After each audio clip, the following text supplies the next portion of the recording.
So roll the windows, I wanna clear you. Close the distance to my heart and keep it near you. Don't need a suitcase packed, so lose the map. I'm switching my location, they won't find us here. Darling, you remind me of Carolina pine trees.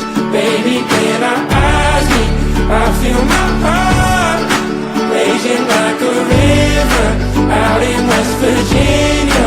I wanna be with you wherever you are. And we don't need to leave this town. In just one touch you take me down the list. Baby, let's take a trip. When I got questions, you're the answer. Oh, your love is like a sunset in Montana. You make it easy, you lead, I follow. Baby, cover me like snow in Colorado. Don't need a suitcase packed, so lose the map. I'm switching my location. Bom dia, Mundial! Programa do Medo ao Sim está de volta. Sexta-feira, sextou, uma sexta-feira abençoada para todos nós. Um espaço, né? Esse programa é um espaço para a gente falar sobre autoconhecimento, família e relacionamentos. E hoje com um tema muito enriquecedor para as nossas vidas, né? Que é o direito da família e o planejamento.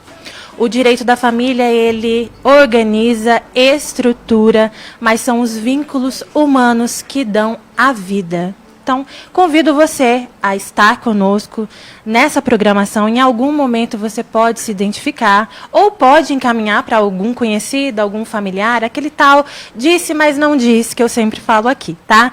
O nosso WhatsApp é o 19 997 9397 85. Lembrando, não precisa se identificar.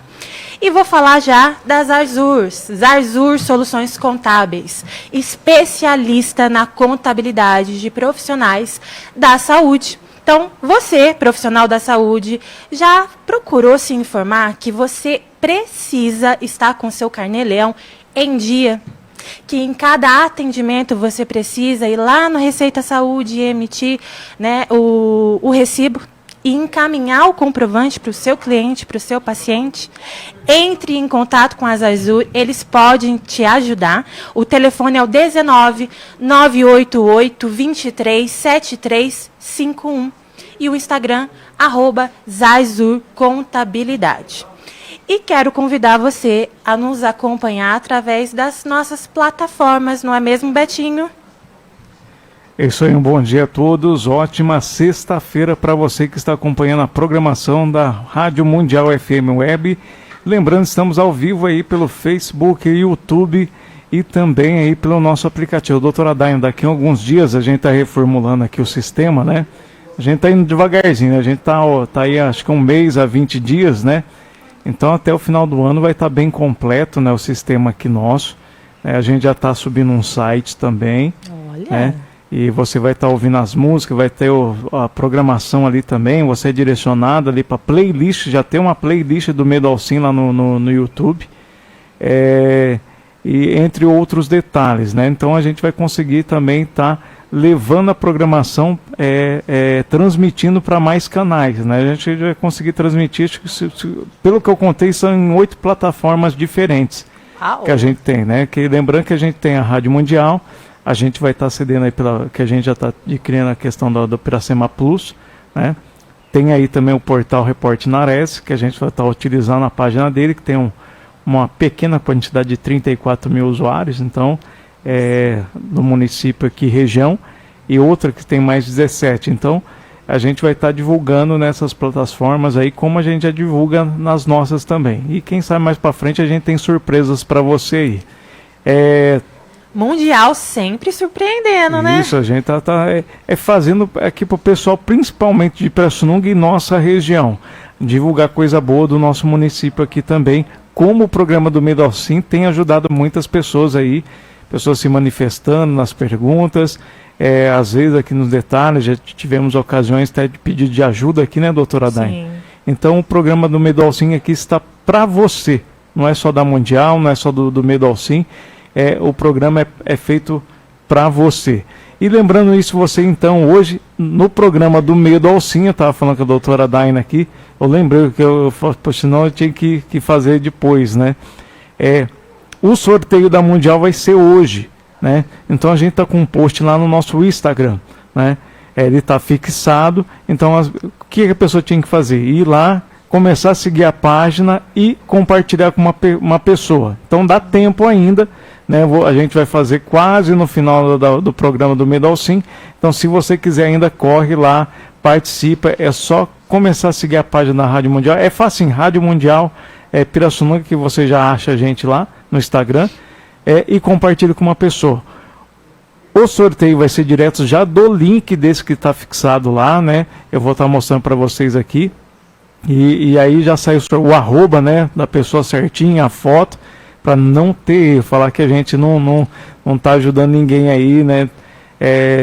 Que algumas fazem aí, fica meio duvidoso, né, doutor? É verdade. Então, hoje, mais uma vez, o programa do Medo ao Sim tem convidado. Um tema muito bom. Já tinha perguntado aqui, mas a doutora Daina vai trazer para você agora mais aprofundado. Obrigada, Betinho. E hoje, novamente, recebo Tatiane Campos, advogada em Direito da Família.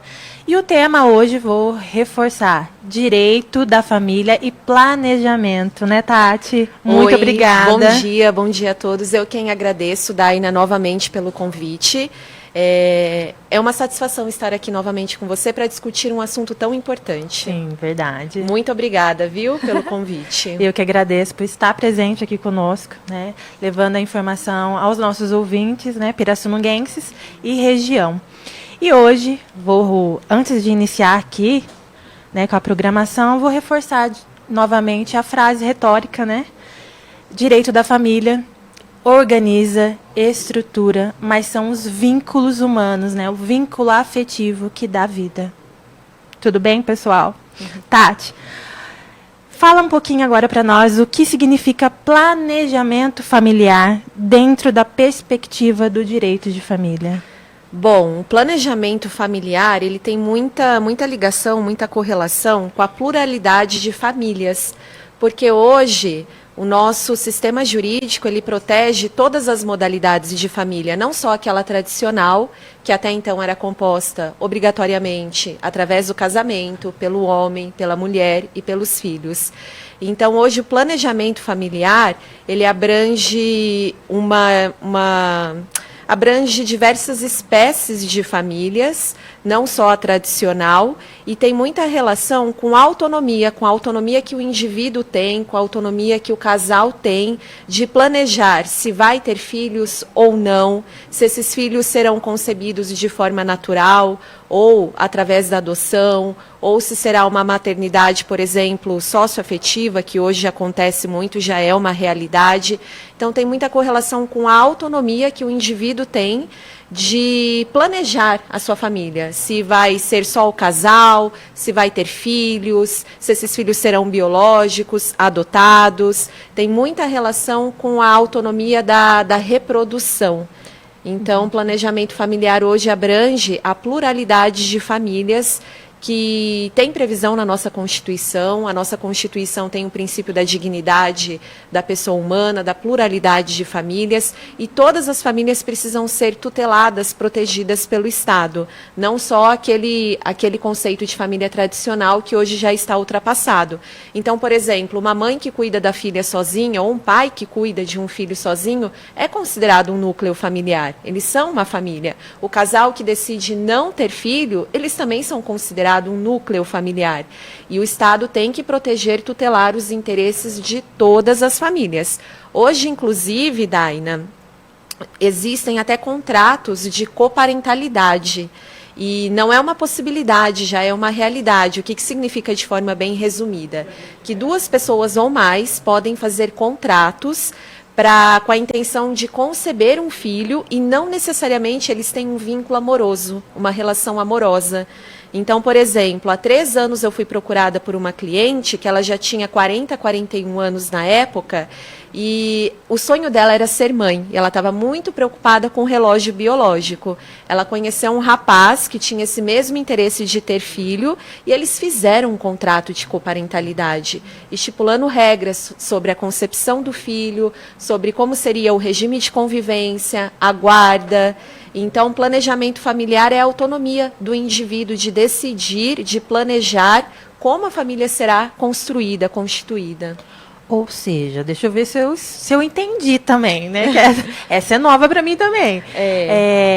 Eles não necessariamente se mantêm num relacionamento. Não, a finalidade era a concepção de um filho. Olha! E eles fizeram método natural, tiveram relação sexual, ela engravidou, até que com facilidade, só que depois disso ela passou a ter alguns problemas com esse rapaz, e aí ela me procurou para uma consultoria preventiva, e depois ela conheceu uma pessoa especial, ela se casou e engravidou de novo. Então hoje ela tem a família no formato aí.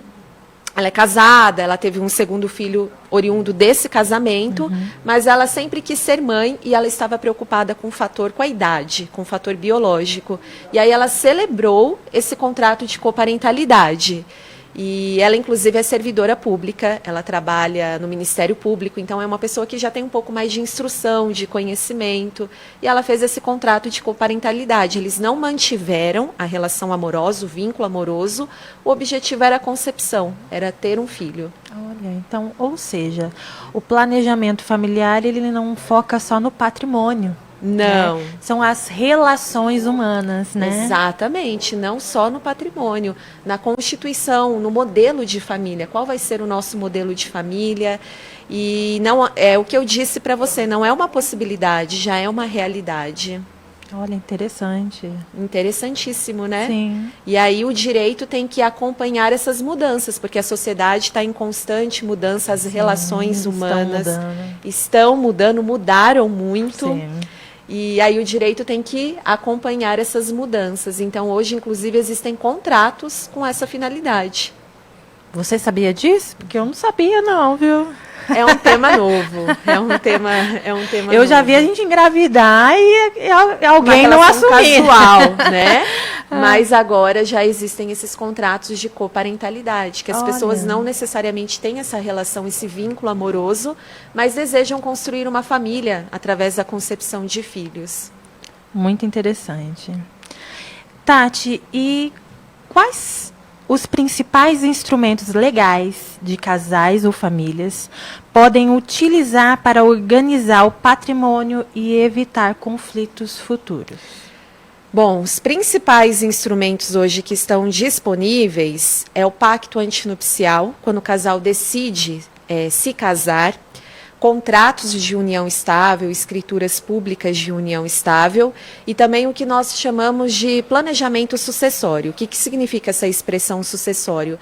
Tem muita relação com a transmissão do patrimônio da pessoa que faleceu. Então, tem que fazer a transmissão aos herdeiros, aos beneficiários. Então, os principais instrumentos hoje para proteger o patrimônio do casal, da família, é o pacto antinupcial, contratos ou escrituras públicas de união estável e também o que nós chamamos de planejamento sucessório, que envolve os bens da pessoa que veio a óbito, né? Mas em relação ao planejamento sucessório, existem inclusive ferramentas que o titular do patrimônio pode usar para distribuir os bens da forma conforme ele deseja. Então, existem algumas ferramentas que ele pode usar, como a doação, o testamento. São ferramentas que estão à disposição para que lá na frente, quando ele vier a faltar, não haja tantos conflitos entre os herdeiros, para que os bens já fiquem distribuídos,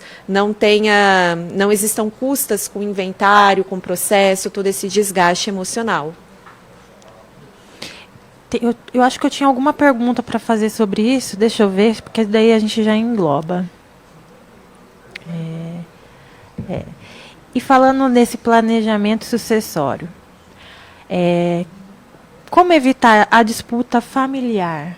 Existe a possibilidade, assim, dessa pessoa após ela ter feito todo esse planejamento, ela falecer e os familiares tentarem ir contra aquilo que já foi deixado num testamento? Até existe essa possibilidade, mas eu acho que quando o titular do patrimônio ele toma essa ação preventiva de fazer, por exemplo, um testamento ou uma escritura de doação, eu acredito que isso por si só reduz de forma significativa os conflitos familiares, os impactos emocionais, reduz também despesas processuais, despesas com inventário, mas é claro que sempre vai existir essa remota possibilidade de algum dos herdeiros tentar alguma medida judicial, porque não concorda com X ou com Y, mas reduz de forma significativa os conflitos quando o titular do patrimônio toma essa ação preventiva de fazer um testamento, de fazer uma escritura de doação, distribuindo os bens. É claro que regras sucessórias precisam ser respeitadas. A lei traz alguns limites, a lei traz regras específicas, mas desde que respeitadas essas regras, a escritura de doação, o testamento são ferramentas importantíssimas para reduzir esses impactos, para reduzir esses conflitos. Entendi. E diante de um olhar psicológico, né, a gente falando de toda essa questão de instrumentos, né, de família, de casal, um instrumento muito importante, emocional, né, que eu sempre falo aqui, é o diálogo. É o diálogo, exatamente. O diálogo, gente, ele vai estar a todo momento. Você pode falar sobre respeito, você pode falar sobre patrimônio, você pode falar sobre qualquer coisa. O diálogo vai estar envolvido. Se você não tem uma comunicação, vai existir falhas. Sim. E essas falhas, infelizmente, podem causar mais tumulto, mais conflito. Então, de fato, o diálogo é a base para que esses conflitos sejam reduzidos. O exercício do diálogo, da escutativa, que você fala também tanto a respeito, né, de aprender a ouvir, não só reagir, mas aprender a ouvir, compreender, não necessariamente concordar, mas respeitar. Que é a empatia, né, gente? Acho que teve não sei se foi o programa anterior, não, segunda-feira eu falei isso. As pessoas carecem de autoconhecimento e empatia. Por isso que existem conflitos nas relações. Então, a partir do momento que eu me conheço e sou empático, eu vou conseguir respeitar o outro nas decisões. Eu posso não concordar, como a Tatiane disse, mas eu vou respeitar. Né? Da mesma forma que eu também desejo ser respeitada diante das minhas decisões, diante dos meus planejamentos. Né? Então, a empatia é necessária, o diálogo é necessário para a gente manter aí relações mais saudáveis. Com certeza. Isso facilita, inclusive, a resolução do problema, né? O diálogo. Sim. Eu não preciso necessariamente concordar, mas eu preciso entender o ponto de vista do outro para, quem sabe, flexibilizar e conseguir ali chegar num consenso, num denominador em comum. Sim. E vou reforçar o nosso WhatsApp. É o 19997939785. Mande sua mensagem, mande sua pergunta. Estamos aqui para auxiliar. Aproveita com a companhia da nossa doutora Tatiane Campos, advogada em Direito da Família. Lembrando, não precisa se identificar, tá? E Tati, agora vamos falar um pouquinho sobre o pacto antinupcial, que você já citou, né? Em que situações ele é recomendado? O pacto antinupcial, na verdade, é um instrumento de grande valia, um instrumento importantíssimo, e por uma questão cultural, a gente praticamente não utiliza o pacto antinupcial. Por quê? Hoje o regime de bens que é considerado a regra no nosso ordenamento jurídico é o regime da comunhão parcial. É o regime legal, então ele é considerado a regra no nosso sistema jurídico. E a maioria dos casais opta pela eleição do regime da comunhão parcial. E quando esse regime é escolhido, por ele ser o regime legal, o pacto antinupcial não é obrigatório. ele é facultativo no regime da comunhão parcial de bens. Ele vai ser obrigatório nos demais regimes, no regime da comunhão universal, no regime da separação de bens, aí ele é obrigatório. Caso contrário, se for o regime da comunhão parcial, ele se torna facultativo. Só que, justamente por ser facultativo, as pessoas ainda por uma questão cultural não se conscientizaram da importância dele. Porque eu posso eleger o regime da comunhão parcial de bens como regra e adotar no pacto antinupcial regras mais específicas sobre a divisão patrimonial, por exemplo, num eventual divórcio. Porque a gente precisa conversar com o nosso companheiro, com quem nós vamos nos casar, sobre essa possibilidade, sobre a questão, a vida patrimonial do casal.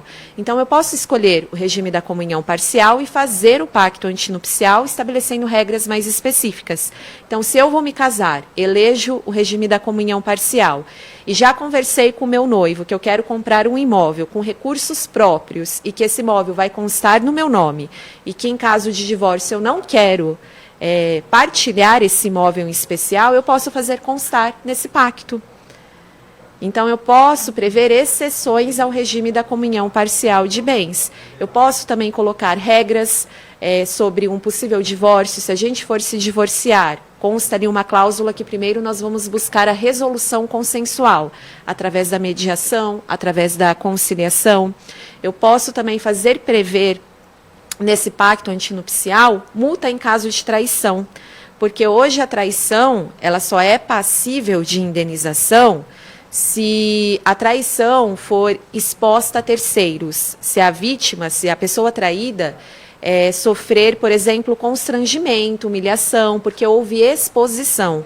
Caso contrário, a traição por si só não é passível de indenização. Mas se eu fizer um pacto antinupcial prevendo a imposição de multa de uma indenização, aquele pacto vai ser cumprido na íntegra, na literalidade. Então, é um instrumento poderosíssimo, valiosíssimo, não só regras patrimoniais, mas regras de cunho pessoal, eu posso fazer constar nesse pacto antinupcial, desde que não desrespeite o nosso sistema jurídico, desde que não contrarie nenhuma lei do nosso ordenamento jurídico. Mas eu posso colocar cláusulas no pacto antinupcial.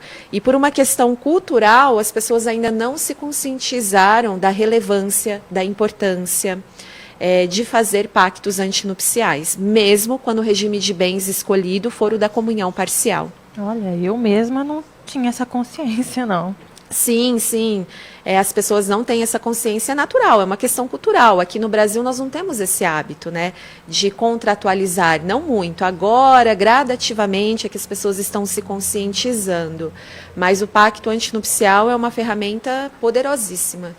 É mesmo. Diante de tudo que você falou, sim, é poderoso mesmo, gente. E Tati, no caso de uniões estáveis, quais cuidados jurídicos devem ser tomados para garantir segurança patrimonial e direitos dos parceiros?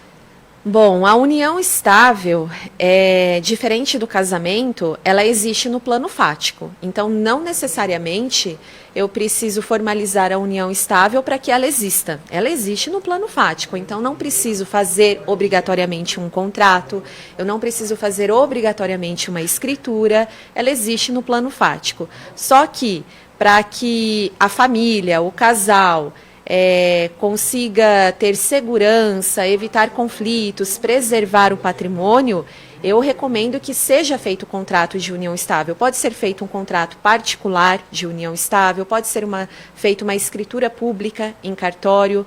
Então, o cuidado, eu recomendo que seja formalizada a união estável, embora não seja obrigatório.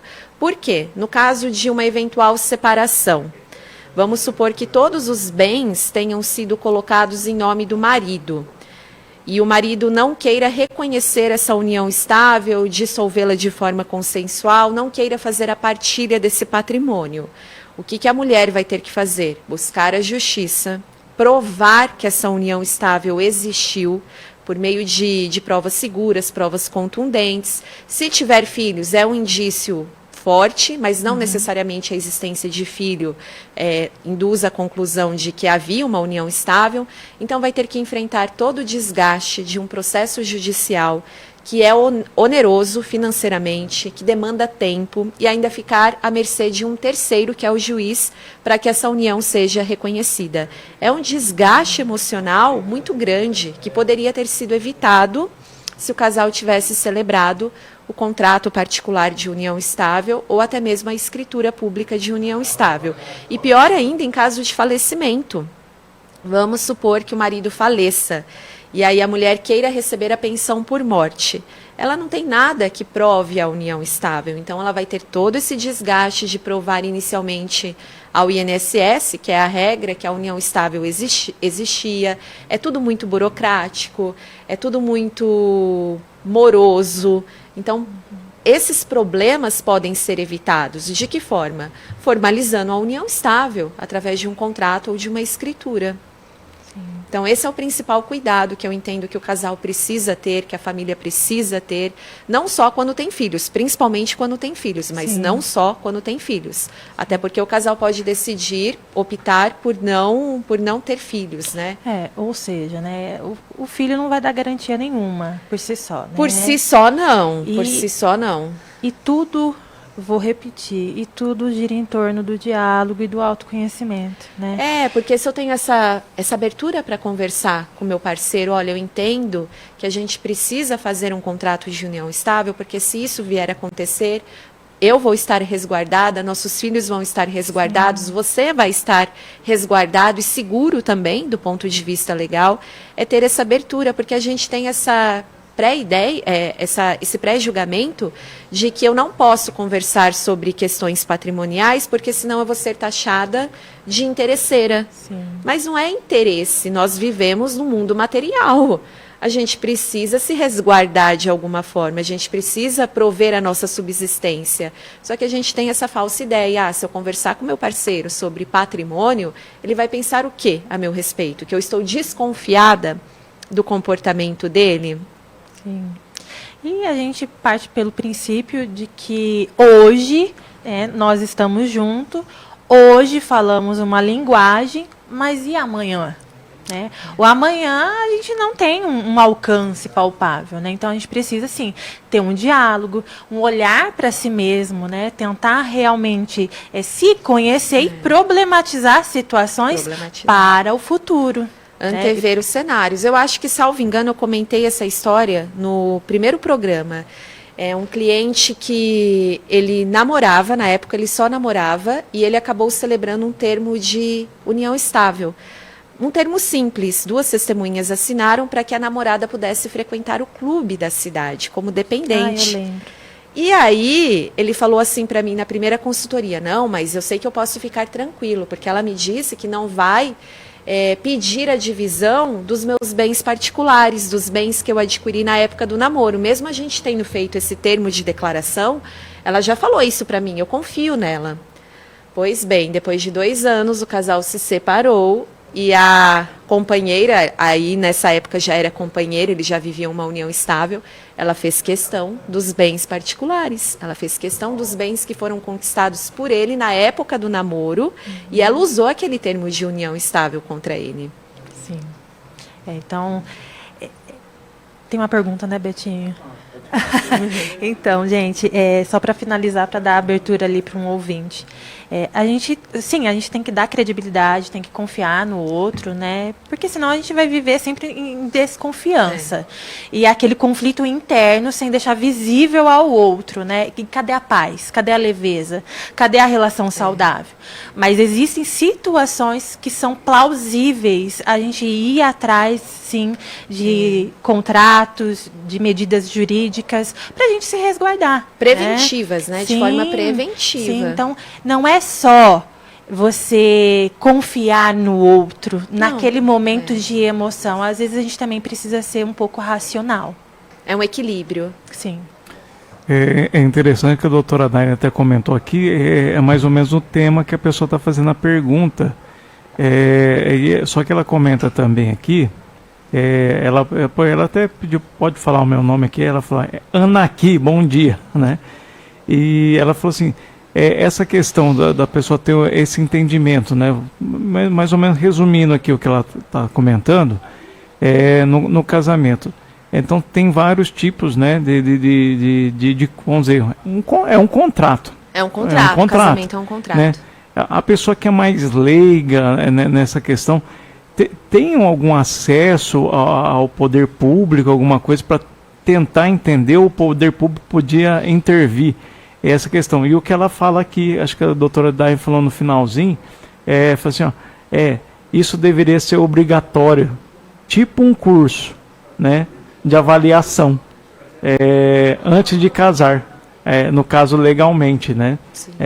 Então ela fala que poderia ser um curso obrigatório antes de casar, para não, vamos dizer, alguns casamentos aqui começam impulsivos, né, rápidos, ou alguns casamentos duvidosos, alguma coisa assim, né? Para ver essa questão, né? Porque é uma parte burocrática também, né? E mexe muito com a vida de muita gente, né? Às vezes casa ali no impulso e depois gera essa questão. Depois tem outra aqui, aí eu faço também, né? Que eu achei interessante. E eu acho que é uma coisa que vem sido falado um bom tempo. Mas essa questão aí, o poder público pode entrar no meio para a pessoa entender pelo menos o que ela está fazendo, né? Às vezes a pessoa um pouco mais leiga, não, vai lá, só assina, casou, você só vai casar, ou união estável. Tá? E essa questão, você poderia ter, né, esse tipo de orientação, né? Ou uma ajuda psicológica. Eu acredito que o cartório, ele passa informações muito superficiais, até sobre o regime de bens. Ele explica ali quais são os regimes de bens, qual é o regime mais adotado, e geralmente o casal, por falta de informação mais aprofundada, acaba elegendo o regime da comunhão parcial na hora de se casar. Então, eles não têm nada relacionado a isso, nada implementado para conscientizar melhor os casais. Daí a necessidade de buscar um advogado antes de realizar o casamento para entender quais são os regimes de bens, qual regime de bens vai atender melhor as necessidades do casal, as necessidades da família, porque daí uma vez que você é orientado de forma aprofundada sobre o que pode vir a acontecer, até fazendo essa antecipação do cenário, no caso de divórcio, no caso de falecimento, quais são as regras. Então, o cartório por si só não faz isso, mas um advogado atuante em direito de família tem esse papel de orientar durante a consultoria jurídica, de auxiliar na elaboração do pacto antinupcial, de auxiliar na elaboração de um contrato de união estável. Até porque, por exemplo, na união estável, quando eu não formalizo a minha união, o regime de bens que vai prevalecer, se eu tiver que buscar a justiça para reconhecer essa união, é o da comunhão parcial, porque é o regime considerado regra. E poderia evitar isso escolhendo, por exemplo, o regime da separação de bens. Então, o órgão público, por si só, ele orienta de forma muito superficial, até porque existe o princípio da autonomia privada. Então, o casal é livre, a questão do planejamento familiar, para escolher o regime de bens. Mas não existe conhecimento aprofundado. Então, eles acabam, por uma questão cultural, escolhendo o regime da comunhão parcial. Então, vote no Betinho, vou fazer uma lei, vou virar deputado. Não, porque podia ter uma orientação do poder público, de né? forma mais aprofundada. Uma coisa assim, poxa, a gente está pretendendo casar, vai lá. É para tirar a dúvida mesmo. Seriam perguntas rápidas que a pessoa que vai estar atendendo, um advogado, vai já estar acostumado, já, né? E ele ia responder, tirar a dúvida da pessoa para não ir pelo menos para o caminho mais correto, ou do pensamento que os dois estão ali em conjunto. Ou às vezes uma está na dúvida, a outra quer de um jeito, a outra também quer do outro, aí fica... Aí depois casa pode, né? Daí a importância do diálogo, do autoconhecimento, do casal. A questão de viver o automático, né? Eu sou muito emotivo, intenso, né? Mas não é só viver no automático, não é só deixar as coisas fluírem. Existe, que eu já pontuei aqui, o esforço diário. E o esforço diário, que é o diálogo, né? Você vai olhar para si, olhar para a relação, olhar também questões futuras. Então, eu tenho que falar, sim, com o meu parceiro, com a minha parceira, sobre direitos, sobre o planejamento familiar. Eu quero ter filho, não quero ter filho. Tem gente que casa e a mulher quer, o homem não. E descobrem isso depois. Então, gente, é dialogar.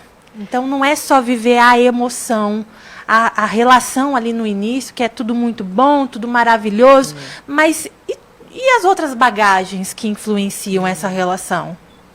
Não, sim, eu acho que é esse intento, né, que a pessoa tem que ter esse conjunto, né? Sim. Até se firmar esse contrato, né, normalmente a gente firma pro resto da vida, né? Sim. Pra gente estar vivendo, né? Mas não é o que anda acontecendo com sempre, todos, né? Mas para alguns ainda é uma instituição, a gente eu sou religioso, a gente fala que eu acredito, né, que é uma instituição, é uma aliança, uma das únicas alianças que Deus deixou para o homem, né, a mulher, que é o casamento. Então acho que a gente tem que levar um pouco a sério. E até a questão, por isso que eu falo dessa instrução, para a gente saber. Eu mesmo, eu sou casado desde 2013, e quando eu fui fazer toda essa questão da burocracia, né, eu deixei mais minha esposa correndo atrás. Né, hoje, né, minha esposa, né, a gente era noivo, eu trabalhava na cidade de fora, então eu não tinha tempo de correr. Né, e a gente sempre, não, onde que? Você aqui tem que ir no cartório. Né, e eu fui procurar fazer o efeito religioso com o civil também, ela foi ver, e aí só que eu tinha que vir no dia do casamento, né, e só que eu estava apertado de serviço, tinha que vir e voltar rápido. Né, eu estava trabalhando em Leme. Nossa. Né, e eu vim... Falei só, tô indo lá, vou casar e vou voltar pro serviço. Então, no vídeo, já que eu tava trabalhando, né? Ela também veio, né? Não foi nada especial, porque a gente também casou na igreja, né? Então, a gente esperava ali mesmo o momento, né? Mas, no tanto ali na correria dela também, que ela também trabalhava, né? Naquela correria, questão das testemunhas, a gente não levou testemunha, eu falo, não pode fazer porque não tem testemunha. Sair na rua, ainda bem que ao sair a gente já deu de cara com um conhecido. Olha, ainda bem. Pode ser minha testemunha? Não, vamos lá, vamos. E foi, né? E eu encontrei lá 2 testemunhas, amigos nossos aí, conhecidos, né? E conseguimos, né? Mas pra você ver que, né, nesse intento a gente... É um contrato, né? Precisa se tivesse explicado, vocês vão vir aqui, vai ter que ter testado. Mas não, foi bem assim, é que nem você falou, não estou querendo falar que todos os cartórios são assim, tá? Não vou citar o cartório que eu casei. Mas é uma questão cultural também, né? A nível Brasil, é uma questão cultural. Mas foi uma correria, mas estamos casados até hoje, né? Casamos na igreja, estamos, né? Tem uns arranca-rabo ali, acho que todo mundo tem.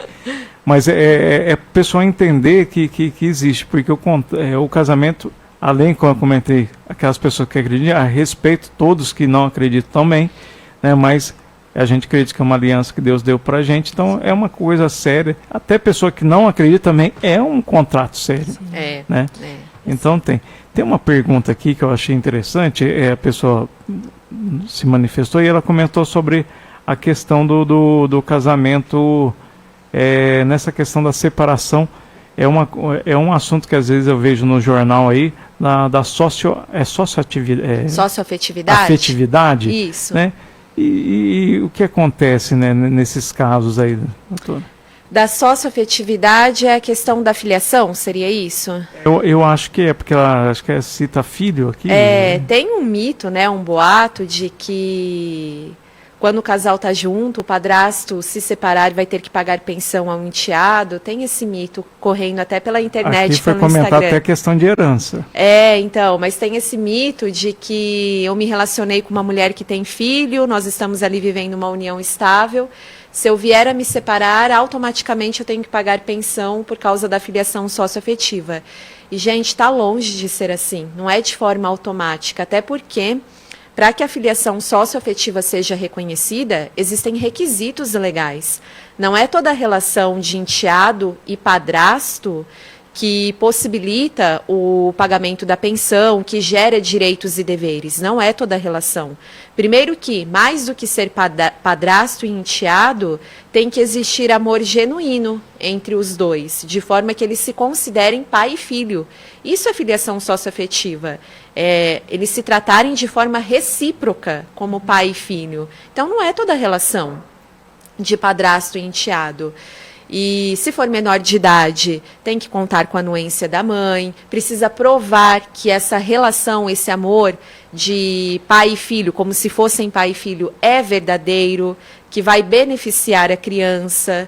E quando é menor de idade, esse reconhecimento precisa ser feito através de uma ação na justiça, porque o Ministério Público vai se manifestar, o Ministério Público fiscaliza se os interesses da criança estão sendo respeitados, preservados. O juiz precisa decidir pelo reconhecimento dessa relação socioafetiva. Então, não é tão simples e não é de forma automática.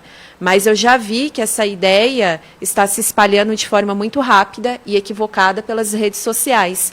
Eu mesma comentei um post de um rapaz falando isso, que conheceu um cara que começou uma união estável com uma mulher que já tinha um filho de outro relacionamento e que ele estava com receio de ser obrigado a pagar pensão. Mas não existe isso de forma automática, precisa antes haver o reconhecimento dessa filiação socioafetiva. E como que eu provo isso? Só se de fato existiu isso no plano fático. Agora, se era uma relação padrasto e enteado, eles se respeitavam, mas não existia aquele vínculo de pai e filho, o juiz não vai reconhecer. O juiz não vai reconhecer. E é possível fazer em cartório, salvo engano, a criança precisa ter mais de 12 anos e ainda assim precisam ser juntadas provas seguras, robustas. Pessoas maiores de idade podem fazer o reconhecimento da filiação socioafetiva em cartório, só que o cartório também tem um procedimento a ser respeitado, ele vai exigir provas dessa relação de afeto genuína, verdadeira. Então, não é tão simples assim, não é automático e nem simples, existem requisitos que precisam ser cumpridos. Então, seria, no caso, assim, que o pai e a mãe, né, o padrasto e a mãe, começaram a se relacionar, por exemplo, com a criança bem bebezinha? E desde que exista essa relação de pai e filho. Sim. Como se fosse pai e filho, porque eu posso ter conhecido o meu enteado ainda quando era bebê, e não ter aquele ter, vínculo. Exatamente, eu tenho um vínculo Entendi. de respeito, existe o convívio diário, mas não existe esse amor tão intenso, tão forte, como se fosse meu filho. Eu trato ele como meu enteado, não como meu filho. Então, aí não cabe a filiação socioafetiva, porque eu trato com respeito, com cuidado, convivo diariamente, mas não tem esse vínculo tão intenso. Eu não considero o meu filho, ele é o meu enteado. Olha só como a internet, ela é realmente manipuladora, né? Já disse isso na segunda-feira, né? A internet, ela mina, na verdade, ela mina nossas relações. Porque a gente fica comparando, né? Com receio. Com outras relações, acaba evitando relações, porque eu assisti, eu vi uma informação, mas eu não busquei realmente ter um conhecimento profundo sobre aquilo. É desse jeito mesmo. Quando vem a pergunta aqui, vem na nossa mente todos essa informação que a gente recebe, né? E principalmente algumas redes sociais maiores que fazem aqueles vidinhos curtos, né? De respostas, né? De profissionais do direito, né? Eu não sei também se eles acabam também já robustando, né, essa informação. Aí você vê lá, você é sócio, né, afetiva, né, aí, não, porque você tem direito, que não sei o que. São gatilhos que eles usam, chamadas mais intencionais, só que não é tão simples assim. Porque assim, eu vou falar de acho que 10 vídeos, vou pôr um percentual, tá? De 10 vídeos que eu cheguei a passar, né? Sobre essa questão dessas perguntas, desses profissionais, 8 era favorável à questão desse recurso, né? E 2 acho que eu vi aí, 2 que não, mas então parece que eles forçam já para a pessoa procurar, né? Eu não sei se é por causa do serviço, sabe? É Eu complicado. sou a Cada favor caso desde é um que caso, seja, né? cada caso é um caso, realmente. Eu sou a favor desde que exista esse amor genuíno, exista esse amor verdadeiro, que eles se tratem reciprocamente como pai e filho. Sim. Quando as pessoas me falam sobre isso, eu também pontuo essa questão, né? E a gente também tem que pensar no futuro.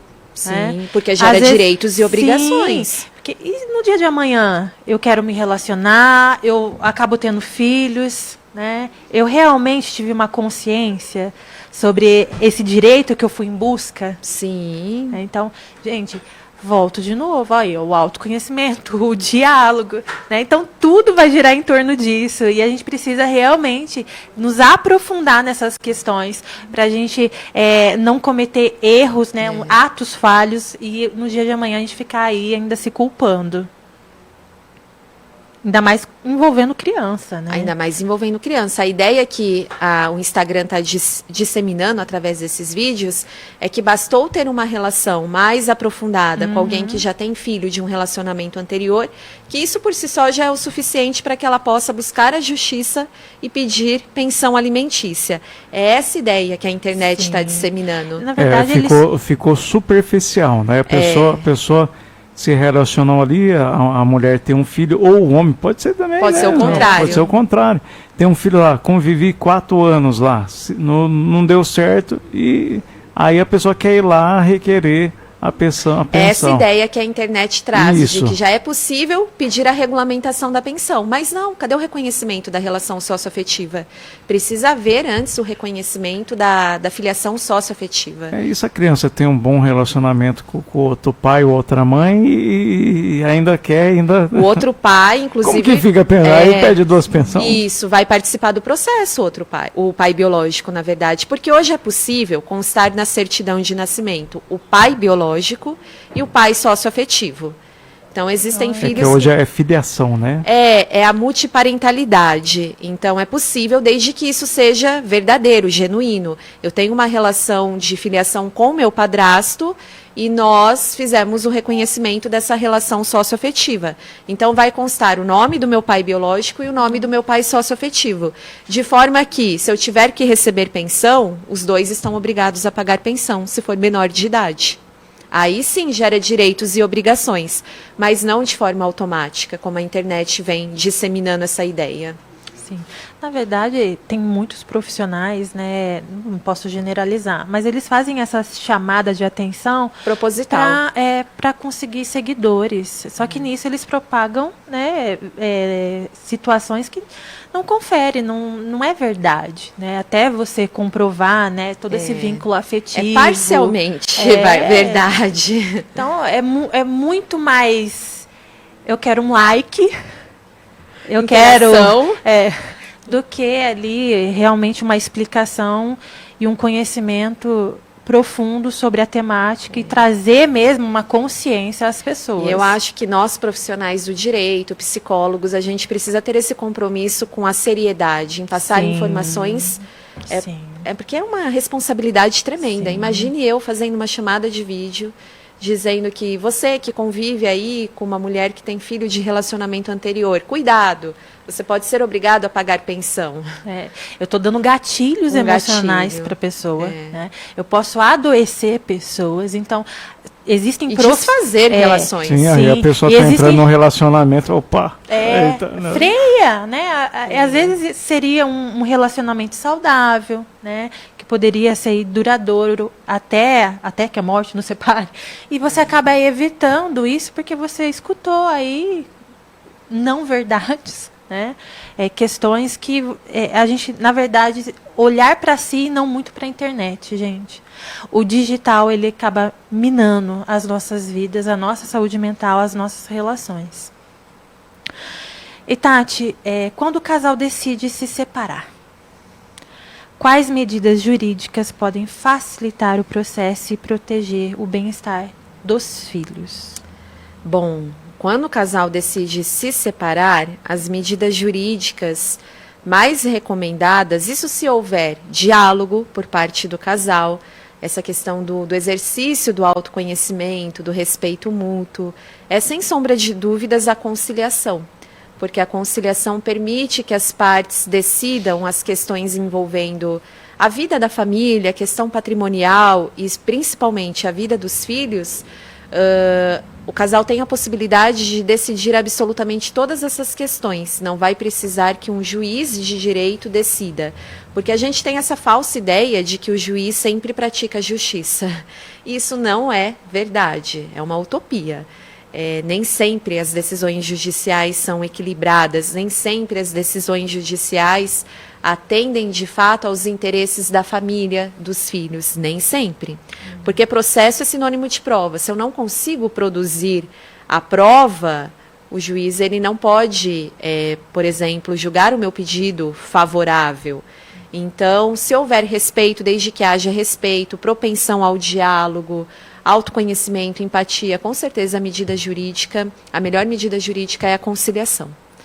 É a conciliação. E lembrando, né, mais do que a gente decidir porcentagem de pensão, qual vai ser a residência fixa da criança, é como vai ser o diálogo e a relação desse pai e dessa mãe como um exemplo para essa criança, né? Quais são os impactos que eu vou causar ao meu filho, né?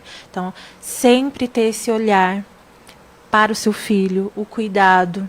Se for uma criança aí de 10 ou até 8 anos, que já começa a entender um pouco melhor, dependendo das palavras, né, ou do como você utiliza o contexto, e já tendo um diálogo, né, que aproxime, né, a mãe com esse filho diante desse divórcio, o pai, né, independente do que aconteceu para que esse divórcio ele tenha sido a escolha do casal, né? O pai ele vai ter que cumprir o papel dele como pai, né? E como mãe nunca tentar afastar esse vínculo, e a mãe vai cumprir com o seu papel de mãe e o suporte ali emocional, né, psicológico desse filho, porque provavelmente, né, na maioria das vezes as crianças ficam com a mãe. Na maioria, das vezes. Então, a mãe, ela precisa ser ali, na verdade, vou pontuar uma questão, como psicóloga, buscar terapia, né? Em alguns casos é necessário, para você aprender a lidar com questões que muitas vezes... questões novas, né? Muitas vezes era o cônjuge que tomava as tratativas, você entra em um mundo totalmente novo, o recomeço assusta, né? Ele causa medo, até você dizer sim para inúmeras questões. Então, essa mãe ela também precisa estar bem para que ela passe segurança para os seus filhos. Eu acredito que todo mundo que passe por uma separação, um divórcio, precise necessariamente de terapia. Sim. Todo mundo, ainda que tenha uma relação saudável, bacana, com o pai das crianças e vice-versa. Não só a mãe, mas o pai também.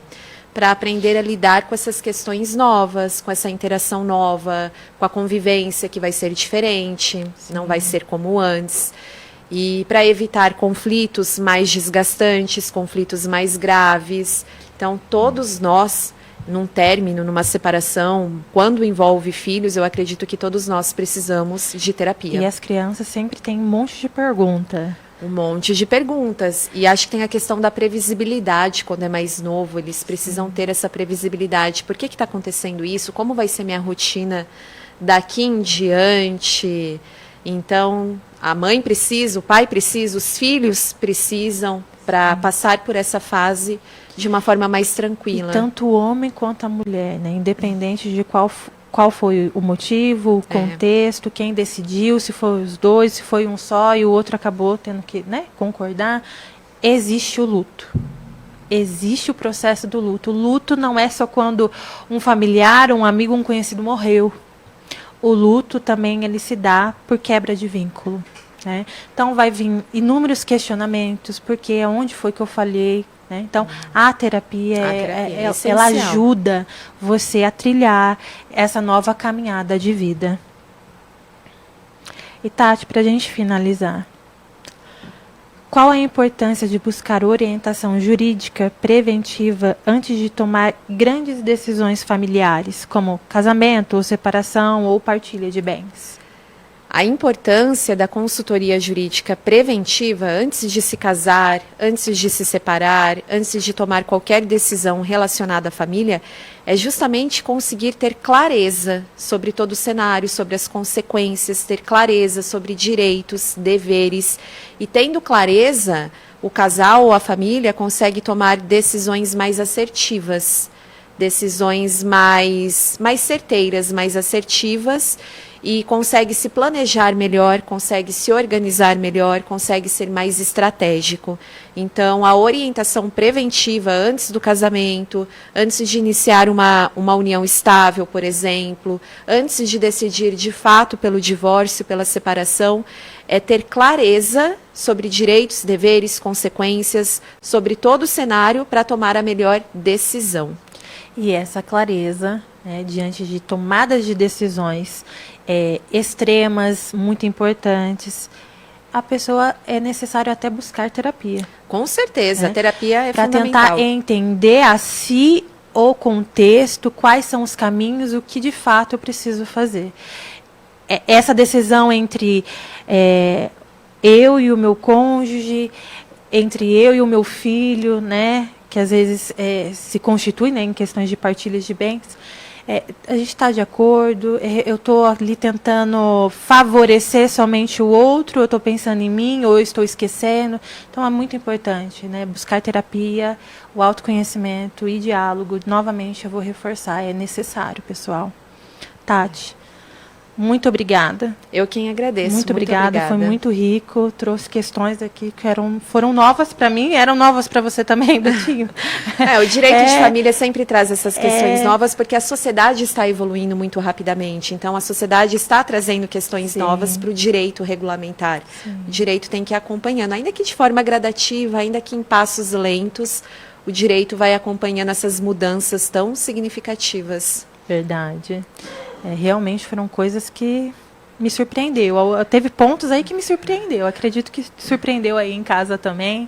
Muito obrigada para você que esteve aí conosco. Agradeço, né, a participação dos ouvintes, né, que mandaram as perguntas. Tem mais alguma, Betinho? Não, eu tô vendo quem vai casar agora tá. Ficou preocupado. Não, ou realmente tomou a decisão certa, né? Sim.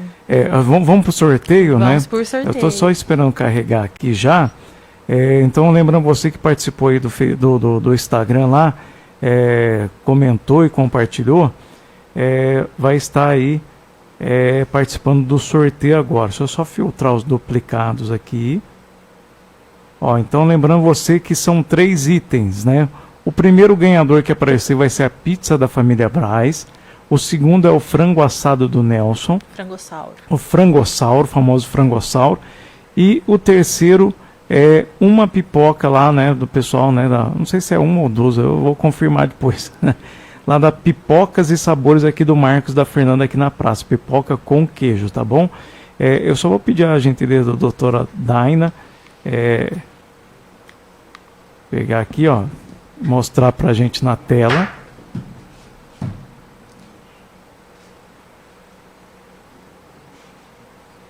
Ele acompanha o link aí do Instagram. Eu só vou clicar aí, doutora Daina segurando, eu já clico aqui, começar e já vai aparecer os ganhadores, o arroba do ganhador.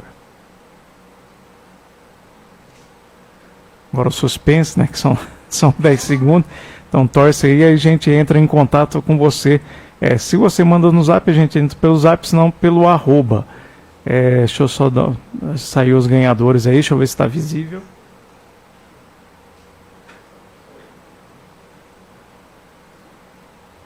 Ó, aqui foi o arroba da Elaine, aqui da Ju Seglin e Marcão Ponta Firme.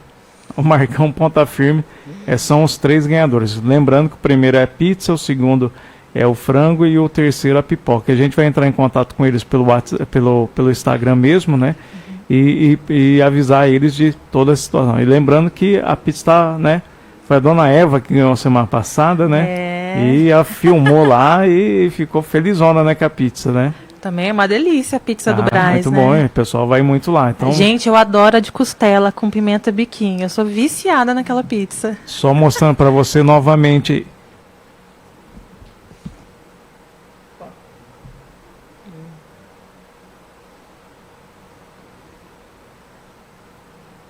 Agora deu um foco legal ali. Então, ó, é o seguinte, a gente vai estar